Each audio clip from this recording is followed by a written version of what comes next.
Assalamu alaikum. Today on Nurin Academy, we discuss conscience in the machine, Islamic ethics, and autonomous warfare.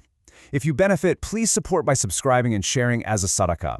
All right, let's get right into this. It's a heavy topic, but a really important one. For most of human history, the reality of war was, it was real. It meant soldiers on the ground. It was about flesh and blood, courage and consequence, right there in the mud and the dust. But that's all changing. The entire landscape of conflict has shifted. The front line isn't just a trench anymore. It's a server farm. It's a network of sensors. It's a feed on a screen, maybe thousands of miles away from the action. And in this new battlefield, a new kind of process is taking over. It's cold, it's clean, it's almost sterile. An algorithm flags a target. Another system confirms it based on data points. And a third machine, it just executes. The human is being pushed further and further out of the loop. And that brings us to the most critical question we face with this technology. When the whole process is automated, when a line of code pulls the trigger, who is actually responsible? Who carries the moral weight when a machine takes a human life? Look, technology in war is nothing new. But artificial intelligence, AI, this is something completely different. This isn't just about fighting from a greater distance. It's about removing those uniquely human things, like hesitation, that moment of moral doubt, and ultimately, accountability.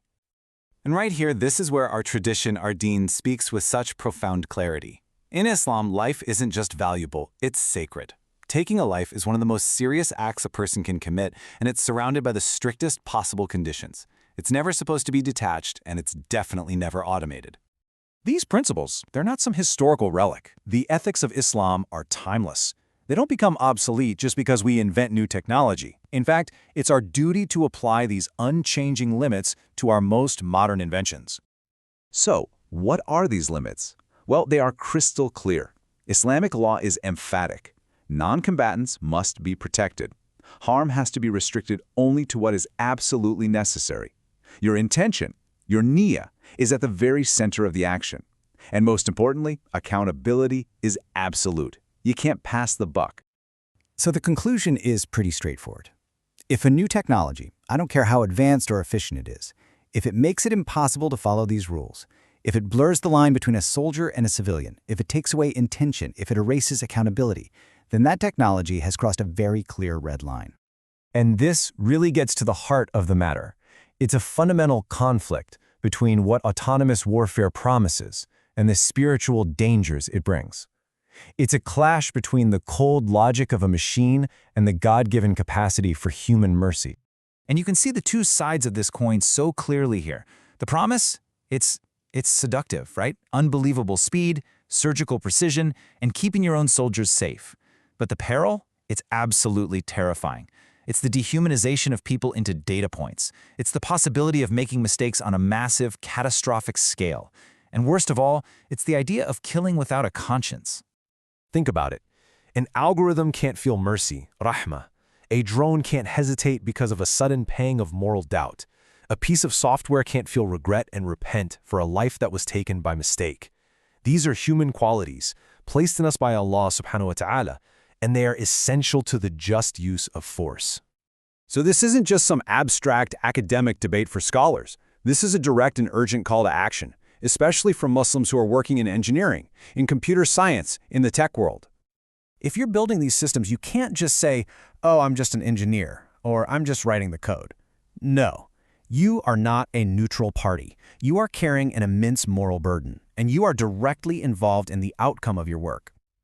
Our faith forces us to completely reframe how we think about innovation.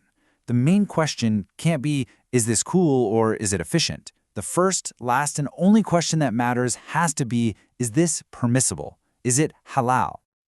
So what does that actually look like on the ground?